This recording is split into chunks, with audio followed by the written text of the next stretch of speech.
what is leash training and why is it important for dogs and their owners? So what is leash training and why it's important for dog owners to understand this concept? But the main one is the law. Like that is the big, that's the big component there is the law. We have leash laws pretty much everywhere we go. And also safety. You know, those are two very important things. One, it's, you know, you don't want to be a hassle to your neighbors. You don't want to be a hassle to your community. There are leash laws in most parts of the country. But also, even without the leash laws, it's a safety thing. You know, the thing to remember about dogs is dogs are very, as you know this, they're impulsive. You know, they're impulsive little animals. They live in the moment.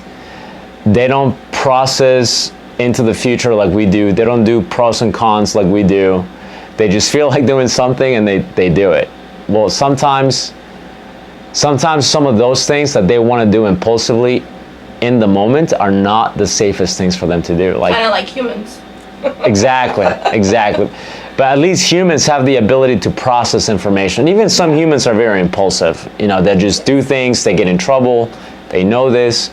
But imagine that with an animal, right? They don't have the same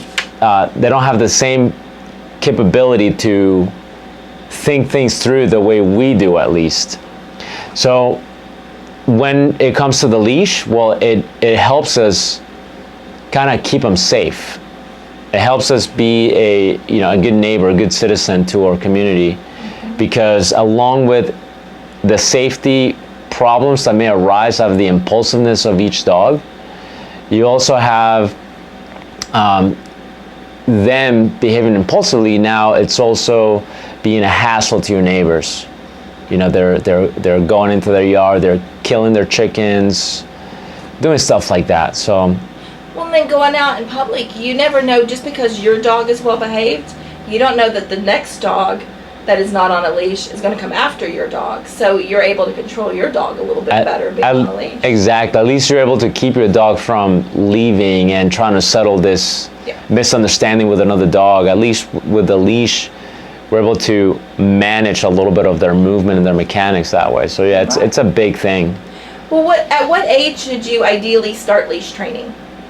That's a really good question. Technically, you could start at any age. You know, even with a puppy. Typically, we get dogs, and by we I mean people in general. You know, you're not getting a dog at 3 weeks of age. You're normally getting a puppy at anywhere between 8 weeks of age to about 4 months of age. Sometimes older if you get an adult dog. But you could start with the leash training early on. The best way to do that with a puppy is just put a slip leash on them and just kind of let them drag it. Nice. That way they start to get used to the feeling of having something around their neck. That's what we've kind of been doing. We have a new foster dog that's afraid. I was telling you earlier, she's afraid of leashes. And so we have hooked it on her and let her drag it behind, and she just keeps looking at it, but we want her to know it's not hurting you, it's just there. Yeah. What are the most effective techniques for leash training a dog? You mentioned slip knots. So slip leashes, So most effective techniques to leash training a dog really varies. It depends from dog to dog. It's a case-by-case basis. For example, a puppy, I can just get him used to wearing a leash. He can drag it. A dog like yours, like the one you're talking about, dog can drag and get used to it. That's a great way to get him started. A dog that is okay with the feeling of the leash, but they just, they're still like, this means nothing to me, I'm just gonna do my own thing. Then the approach could be a little bit different. It could be more like luring, so I could have some food for the dog. I can lure the dog with a leash with low distractions, obviously. A dog that doesn't have a whole lot of leash training, I'm not gonna take him out to a dog park, put a leash on him for the first time, and then try to tell him, look, I have something very nice here for you, when there's 10 other dogs running past it. Yeah. But if I can make my environment a little bit more sterile and make the dog go, okay, there's not a whole lot going on here. There's the yard, and there's you, and there's food. Then that way I can at least sort of manipulate the dog a little bit, lure the dog a little bit. So that's another way that could be effective depending on the dog. And then we have some dogs that are a little bit too intense for their own good. They're a little bit too impulsive, and they already have lots of experience being impulsive. So they've gotten used to getting their way physically. Right. So with those dogs, the approach is probably going to be a little bit different. It's going to be more of a compliance approach, more of a, here's a leash, and there's only one of us that can be in control here, and it's not going to be you. You know what I mean? So it varies dog to dog to dog. So if I have a timid dog like yours, the approach might be a little bit different than the approach that I would take with a puppy, than the approach that I would take with a very bold, confident dog. But those are essentially different ways that I can use. Well, and this, you kind of went into this a little bit, but explain the difference between positive reinforcement and other training methods in the context of leash training. So the difference between positive reinforcement and other methods in the context of leash training. And here's the thing, there's a big thing about, I'm going to touch on the other ones. So there's positive reinforcement. I'm going to touch on the other form of reinforcement that a lot of times we're not very familiar with. So I'm going to maybe put some light on it. So there's positive reinforcement, meaning when you do something that I want you to do more of, I'm gonna pay you with something that you like. And when you do these things, you get the payment, which means it encourages you to do more of those things. That's positive reinforcement. Negative reinforcement, it's basically the same thing, but the difference is the payment comes in the form of pressure goes away, but the dog is still encouraged to do more of those things. So the reason I want to briefly mention that is because when we leash train, we're automatically implementing negative reinforcement. Because here's how it works. Like, so you're familiar with horses? Yes. And I know a lot of listeners are familiar with horses. Absolutely. So when you put when you control a horse with with the rein, right? When you apply a certain level of pressure into a certain direction, it makes the horse's head turn into a direction, which then in turn makes their body turn into a certain direction, right? So you can communicate with the horse through various degrees of pressure, whether that comes from the reins, whether that comes from your body, from your legs. You can communicate with a horse through various degrees of pressure. Right, so the pressure makes the horse do things. So that is actually negative reinforcement. So when we put a leash on a dog, we're implementing a very similar tactic, which is when I go this way, the pressure does not go away until you go this way. So if I go right and the dog goes left, and I'm like, I'm gonna keep going right, and that goes, I wanna go left, and I go, I'm going right. Well, the pressure is gonna be steady until the dog concedes and until the dog goes, okay, let's go right. The moment that dog goes right, the pressure goes away. So by default, I'm already using negative reinforcement, especially if we take into account certain tools that are primarily negative reinforcement, and people don't even think about this just because of the marketing label of this particular tool called the gentle leader. Have you heard of the gentle leader or halty? No. So a gentle leader or halty is very popular among pet owners, and it's basically a head harness. It's a head harness, it goes around the dog's head, and it clips at the very front of their neck. Okay. And so the way it works is, it makes the dog less likely to pull. It makes them more likely to comply with the direction that you're going towards. Very similar to a head harness on a horse. Okay. Do you know what I mean? So we kind of manipulate the horse with the head harness. It makes the horse more likely to follow in that direction. If they put a little bit of resistance, then the pressure stays continuous, and then the horse eventually has to concede for that pressure to go away. So very similar to that, this tool called the gentle leader, right? The gentle leader, or also the halty, they're slightly different, but essentially the same tool. They're a head harness, right? This tool is a primarily negative reinforcement tool. So it works because it's less convenient for the dog to pull when I have the head harness. I'm controlling the dog to the head, and I'm going in a certain direction. It makes the dog more likely to comply with that. Now, is that something you use for training only, or is that something you use every time? So that is a really good question too. It's one of these things that is a management option. So you could train the dog to go, you're gonna follow me where I go, you're gonna stop when I stop. You know what I mean? Yeah. You're not gonna pull, you're not gonna run when we're walking together. You could train that. And training, what training is a process of teaching the dog that certain things have to be performed under certain circumstances. So if I say heel, that's a circumstance that when it presents itself, you have to walk next to me by choice. You know what I mean? By choice, you have to do these things. So a gentle leader or a halty, one of these head harnesses, your dog doesn't technically need to be trained because the mechanism of the tool itself already implies this sense of compliance based on the tool itself. Do you see what I mean? Yeah. So the dog doesn't need to understand necessarily heel, although it helps. But you're basically now operating through a concept of force. You know what I mean? Yeah. You walk next to me, things are great. You kind of want to go in that direction, things are not that comfortable because, you know, think about it. If you put a harness on a dog and the dog pulls, they're pulling with their entire body. You put a collar, like a flat buckle collar on their neck and they're still pulling kind of with their entire body.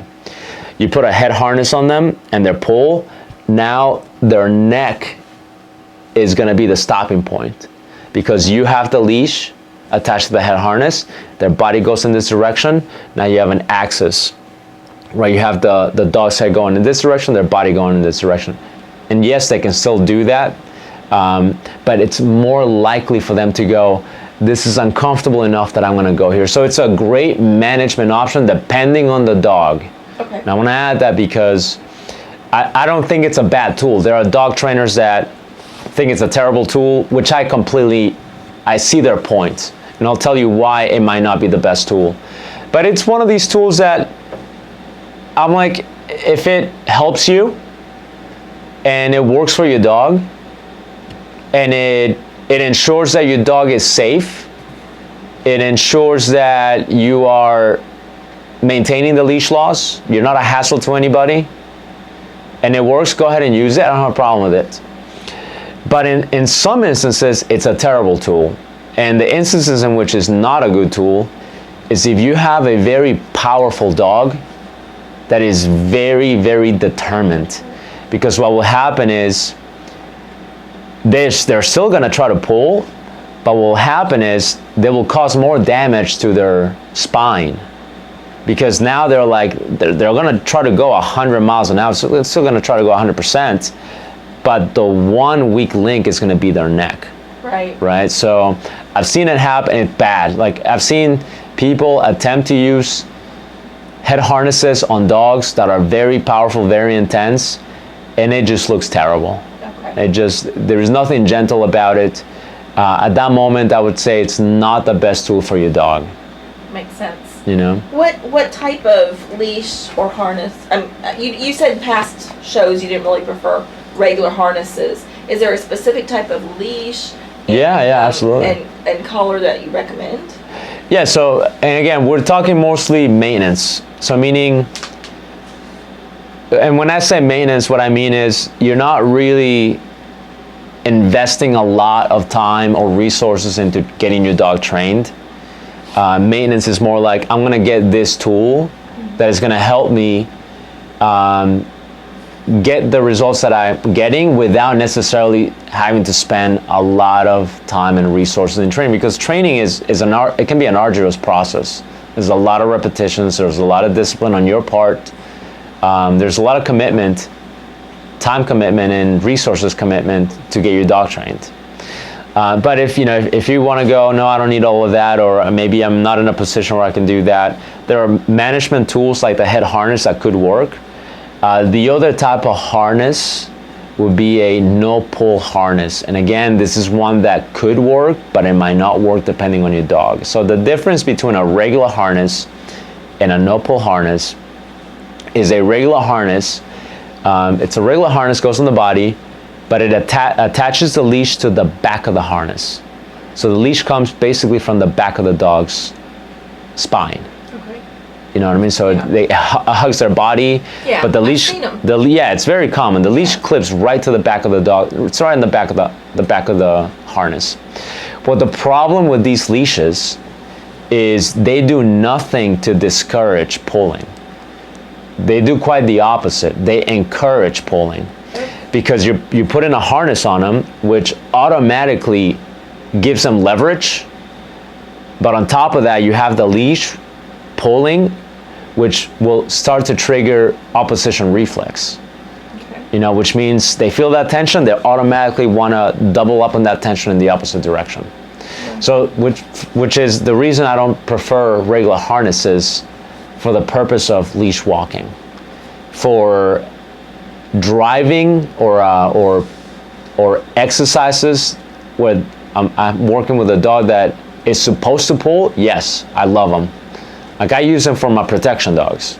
I put a regular harness on them because I want them to be intense. I want them to pull.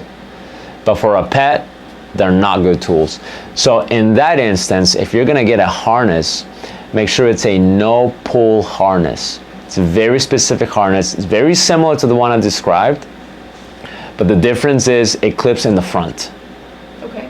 So it clips in the front, which means it automatically gets rid of the opposition reflex. Okay. You know what I mean? Because now they don't feel that tension in the back triggering this forward movement.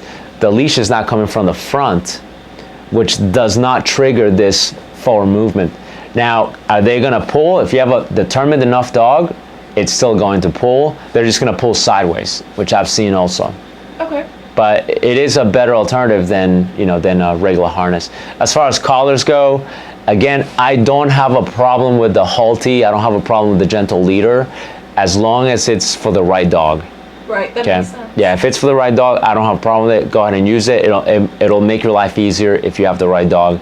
But other types of collars, there are other types of collars that are marketed as it'll reduce pulling, but these are training tools. Like for instance, a prong collar. Have you seen those? Yeah, They're like the metal pinch collars. So that tool by itself will not reduce pulling. This is a training tool, which means when you use it, you have to have a mild idea of what you're doing. I don't think a lot of people realize that. They don't. You see them a lot. Yeah, and sometimes they're marketed as it'll reduce pulling. Like if you go to Walmart or some of the other stores, you'll see like the prong collars, and some of them even have like little tags on them that says for pulling. Well, what happens is they can work for reducing pulling if you use them as a tool. Putting it on by themselves and just going for a walk will not reduce pulling. What happens is your dog will still pull, but now they're uncomfortable. Not only that, but they'll just get used to the pressure, and it'll get them even more agitated.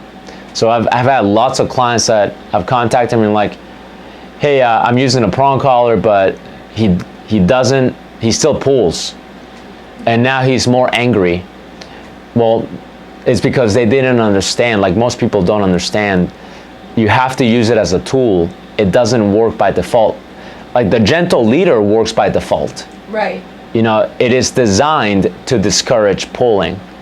The prong collar is not designed to discourage pulling. It's designed to be a tool. It's only as effective as the way it's used. Makes sense. There are other tools also that are marketed as it'll reduce pulling, but again, these are tools like a choke chain. A choke chain is marketed as it'll reduce pulling, but all it's gonna do is it's just gonna choke your dog if you don't use it as a training tool, because its default is not to discourage pulling. Right. You know what I mean? Yeah, no, that makes sense. Maybe after the show I can get some of these names and we can, I'll look up some different colors and we can put it in the comments so people can see what they are. Absolutely, yeah. There are some great ones out there that are great like I said, there are management tools which work great if you have the right dog. Okay, I'd love to put them in the comments. Yeah. So how long does it usually take for a dog to be properly leash trained? It could take as little as 1 week. It could take as long as several weeks. There are factors to consider there. You know, for instance, it also depends on what our definition of proper leash training is.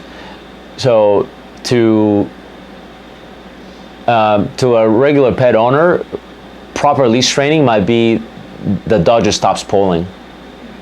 You know, if that's what the pet owner is happy with, that doesn't take too long. But if the proper definition of leash training for somebody else is, well, they have to be right next to me, then that could take a little bit longer. That could take maybe a couple of weeks. We could do it, you know, in a very relatively short period of time. And here's the thing.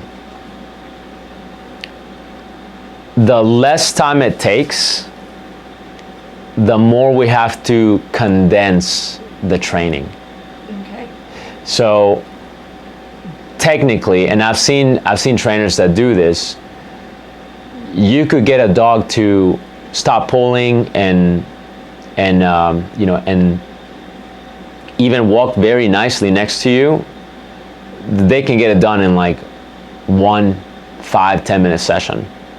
You can condense it that much. Okay. Where you can get a dog from going like they're pulling, charging and everything, to a few minutes with the trainer, the dog starts walking politely next to you. But the problem with that, it's really not a problem, but the thing to be aware of with that is that you are condensing it, which means you're putting a lot of training into this short period of time, which could be stressful. You know what I mean? That makes sense. But if you kind of expand it out a little bit more, then at least you give the dog time to process a little bit slower. So it could be done that quickly, but the quicker it gets done, the more stress there could be. Well, how does the average person address issues like pulling or lunging or stopping during walks? We have one dog that you can't walk because every 2 seconds he's stopping to smell or stopping to lift his leg, and it's really hard to walk. That is a really good that's a really good example of a certain type of approach. So how old is this dog? He's 9. Okay. He's an older boy. It's one of your dogs. Yes. Okay. So it's a dog that it's already 9 years old. You know, does he have issues with like hips, arthritis, or anything that you're aware of? No? No. Okay. No. So he just wants to do his own thing. Yeah. Okay. So in that particular instance, you have to decide as the owner, he's 10, he's my dog, he's probably been doing this for a long time. Oh yeah. Is it worth it to me to go through the trouble, or is it just easier for me to just kind of let him do this? Now, there is no wrong answer there, because it might just be easier to go, that's just how he is. We just like to take him with us because he loves the exercise. He's a smaller dog, but we love taking him with us. But you can't really exercise yourself because he won't stop stopping. Yeah. So in that instance, it sounds like you would like to address it. Yes. Yeah, so if you would like to address it, and that's with any dog, right? Yeah. If I have a dog that I'm like, hey, dude, let's go for a walk. And the dog goes, yeah, you go. But I'm just going to sniff everything that was here, and I'm going to pee on everything that I can pee on, right?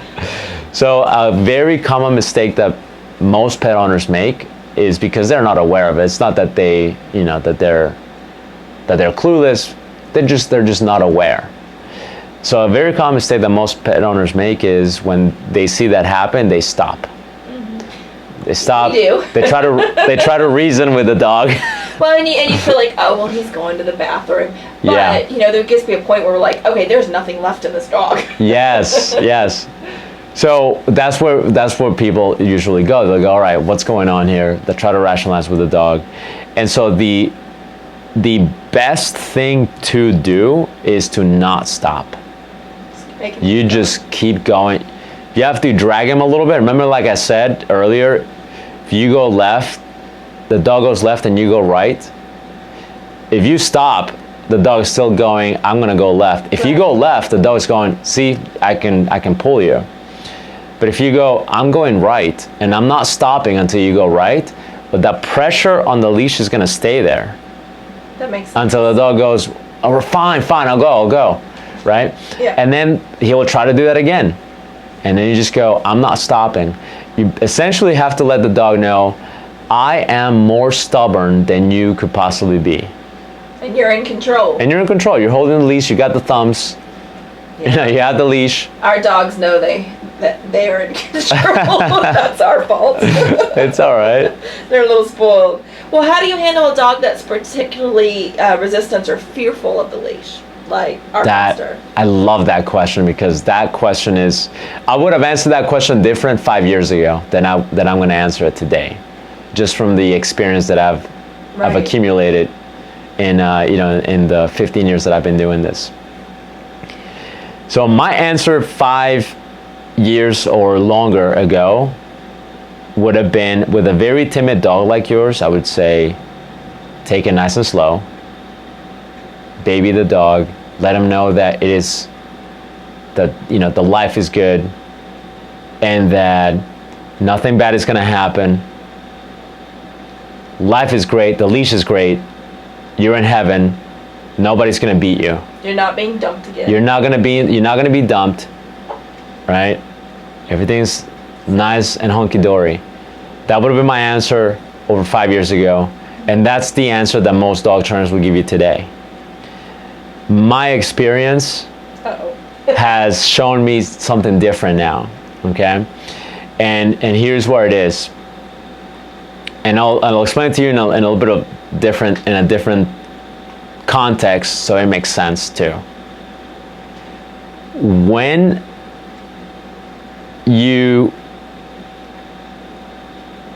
tell an animal, a subject, a person, doesn't matter, hey, look, things are hard, I know things are hard, I'm gonna be here next to you, and I'm gonna make sure that I'm here with you, and that I let you know that things are gonna be great, and you wanna sleep all day, I'll sleep right next to you all day, and I'll get you everything you want.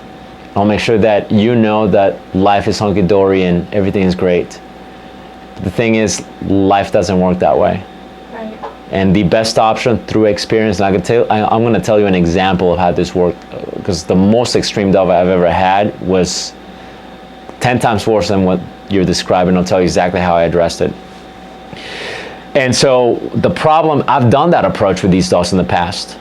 Like, hey, so let's just take it easy. Everything's great. Life is wonderful. Nobody's going to beat you. The leash is your friend. Everything is great. And what will happen is you will get some results for sure, but it'll take you a very long time. It'll take you weeks, months even.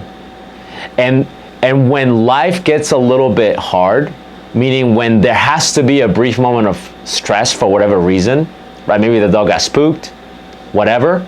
What happens is now you betrayed the dog, because you spend weeks and months telling it that life is wonderful. Right. And the moment they spend a little bit of stress, they like regress. They're like, oh my God, what just happened? I thought everything was great. You lied to me. And then you have a setback. Right. And so the problem with that approach is you spend all this time trying to convince them that life is just wonderful, that that you never have to feel pressure ever again. But the problem is when the inevitable happens and they have to feel some form of pressure, maybe you have to restrain them because suddenly now they just decide, I'm going to go towards the squirrel, right? Right. And you're like, no, you can't go. Suddenly they go, oh my God, you lied to me. Do you see what I mean? And then you have a setback. So the best approach for me, and my answer today is this. We'll go, look, Fido, you don't like leash pressure. You have an aversion to the leash. Maybe you were abused.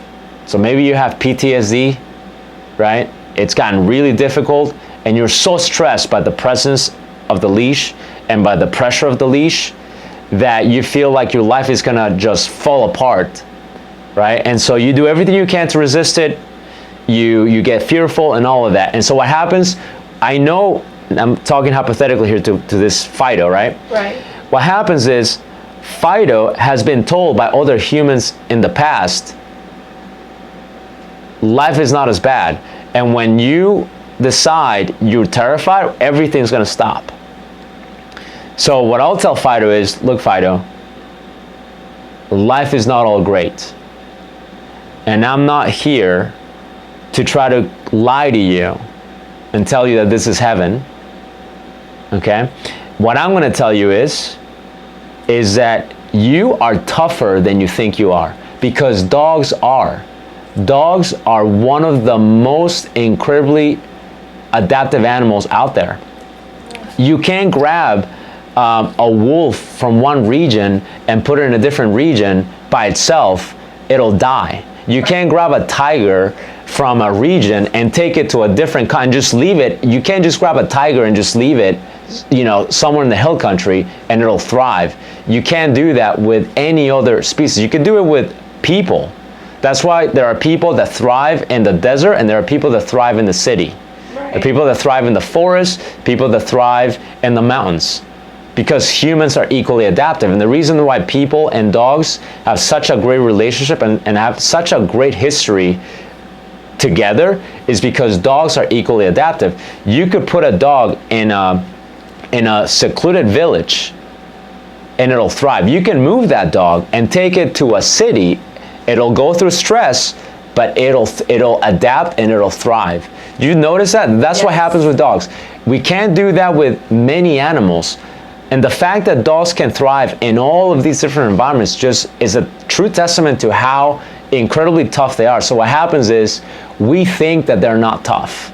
We think that they're these, you know, sad little animals that don't have the ability to cope with temporary stress.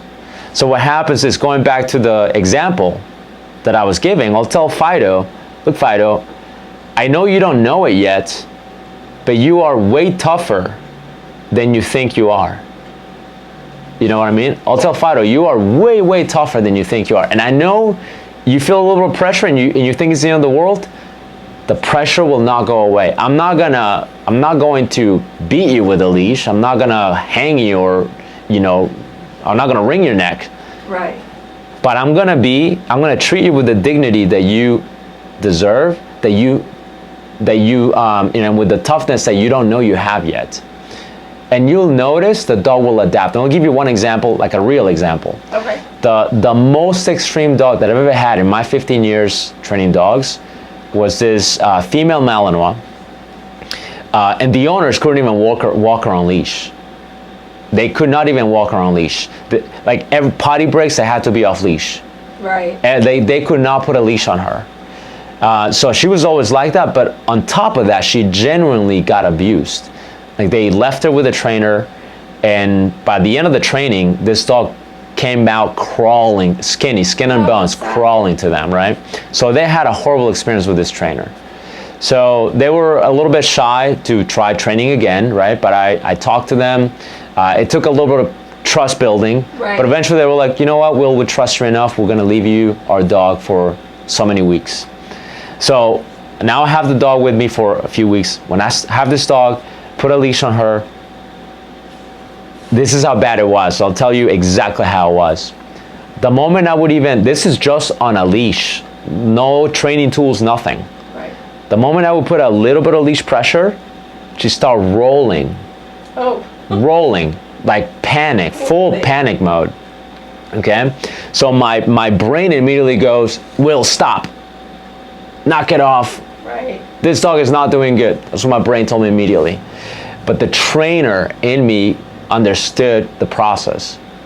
Like, okay, we're just gonna keep going, right? I'm not correcting her. I'm not doing anything. I'm just going, hey girl, we're just moving. Right. And she was like, no, I'm gonna die, right? She would start freaking out, rolling. Literally, she would start peeing and pooping herself, right? Like, that's the most panic I've ever seen on a dog because of a leash.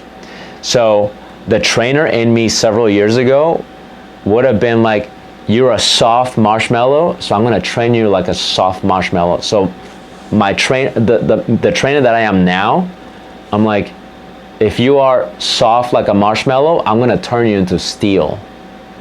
You see the difference? Yes. Instead of me going, I'm gonna train you like you're a marshmallow, I'm gonna be like, I'm gonna turn you into steel. So it was basically letting her know, here's a little bit of pressure, nothing bad happened.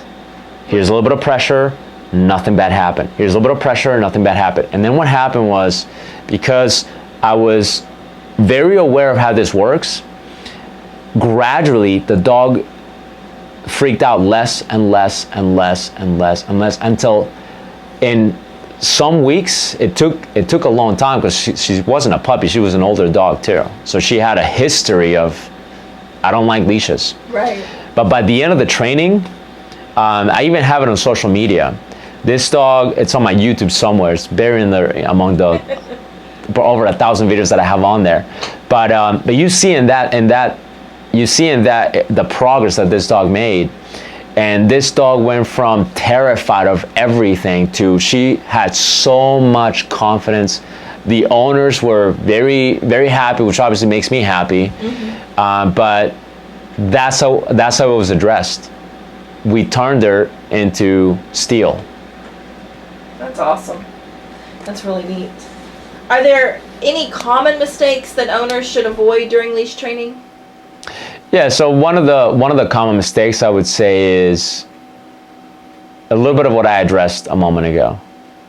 So if your dog goes, hey, I know we're walking, but I want to do this thing first, for the owners to go, okay, I'll stop and I'll wait for you. Because the moment we do that a handful of times, the dog goes, all I have to do is, I just have to stop. You know what I mean? Right. So I know there is this, I know you mentioned it, well, he's peeing, so we got to let him go pee. Mm-hmm. So what I'll do is I'll go, let's go pee first. Just go pee, go poop first. Do your business, be done. Once you've gone pee and pooped, the rest you're just marking now. Right. You know, and then marking is not peeing, it's just rubbing your scent on something. Right. You know what I mean? So for that reason, as a pet owner, as a trainer, that's what we avoid. Because then they learn, I just have to pick up my legs and they stop. Right. You know what I mean? So that's one common mistake. Another common mistake is if they have a sensitive dog, kind of like what you're mentioning, is to go, I'll stop, like, we're not doing this. She doesn't like it, or he doesn't like it. But the best thing to do is the counterintuitive thing to do, which is, we got to keep going. Right. You got to toughen up. And they do, because they're incredibly adaptable. That makes sense.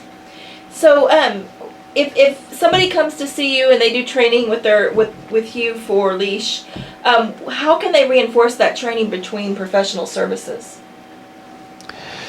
So if I have a client that comes to me for private lessons, and they're like, hey, we're going to see you on a weekly basis. It depends on how bad it is. If the dog is dragging their arm out of their socket, they're like really struggling, I'm gonna do what I said earlier, which is I'm gonna condense the training. I want it done by the end of the lesson. That dog's not gonna pull anymore. That's amazing. And it is gonna be condensed. There's gonna be a little bit more stress there, but we're talking about a dog that is dragging you across the street. That instance, we're gonna use the best amount of leverage, and it's gonna be in a way that you're not hanging your dog, you're not doing any of that stuff. We're using the power of leverage, and very quickly, by the end of that lesson, the dog will not do that anymore. It will not be perfect, so the dog's not gonna be perfectly next to you, but at least it will stop pulling. Which is awesome. Yeah, and then I'll tell you, okay, between now and next week, I want you to practice what we did today, which is basically very simple, just to kind of explain basically what it is. Put the dog on a leash, the dog goes, I want to go that way. I'll go, no, we're going this way. The dog goes, all right, I'm going to go that way, ahead of you. I changed my mind, I'm going to go this way now. The dog goes, okay, I want to go this way. I'm not going to go anymore, I'm going to stop. So it's a process of doing the exact opposite of what they want to do, Right. in that short period of time, where they go, I guess the only way for me to know where you're going is to just follow you. Right. And I'm like, exactly, that's the magic formula. So how long do you think lessons, if somebody comes in with a dog that's just medium, not horrible on a leash, but not great, how many sessions do you think something like that would take? So if we don't have an extreme dog, again, we could get it done fairly quickly, but if the dog is not this much of a hassle, then we'll take a little bit of our time. We'll be like, okay, at least we'll get the dog kind of following you a little bit more. We'll still use the power of leverage. We'll still use the, I'm gonna go this way, I'm gonna go that way, I'm gonna go here, I'm gonna stop, etc. But we're gonna implement a lot more of the really good things happen too when you do follow me. You know what I mean? With those dogs, we can do that. With the extreme dogs, they don't want what you have. Right. They're like, I want that dog. I want to go there. I don't care about your treats. So, yeah, it could take maybe a little bit longer. Again, depending on what the owner wants as well. What the owner wants, what is important to the owner, and what works for the dog. I could have a dog that maybe is not extreme, but if the owner tells me, on a scale of 1 to 10, he's not at a 10 pulling my arm out of my socket, but he's kind of at a 7, and I need that to stop. Right. Then my goal is to help the client. You know what I mean? So even if I go, look, yeah, we can definitely get this done. We can get it done in the next week or so. And if I see that the dog is the type of dog that can respond well to that, then we'll do it that way. But if the client goes, can we do it just a hair faster? I don't have a problem going, we'll make it work just a hair faster. Right. Okay. Unless the dog, of course, is very mild, very soft. In that instance, we're going to take our time a little bit more. Are they typically 1 hour sessions? Yeah, so my private lessons are an hour. Okay, and you're in Lomita. Yes, ma'am. So you're nice and close. How can people reach you? So if they go to dogtrainingismypassion.com, it's all together, dogtrainingismypassion.com. They can reach me there through the online form. My phone number is on there, so they can get a hold of me that way. Awesome, and you can also, we have lots of links that we put on our page too, so they can also find you that way. I appreciate it. So for those of you that are new listeners, he has been working with our foster Spud. He's about a 10-month-old deaf puppy, and he's been board and trained now for 5 weeks? 5, 6 weeks maybe? Something like that. Yeah, you've been great keeping him for us since he didn't have fosters. It's my pleasure. We really appreciate that. How's he doing? He's doing good. Great. He's doing good.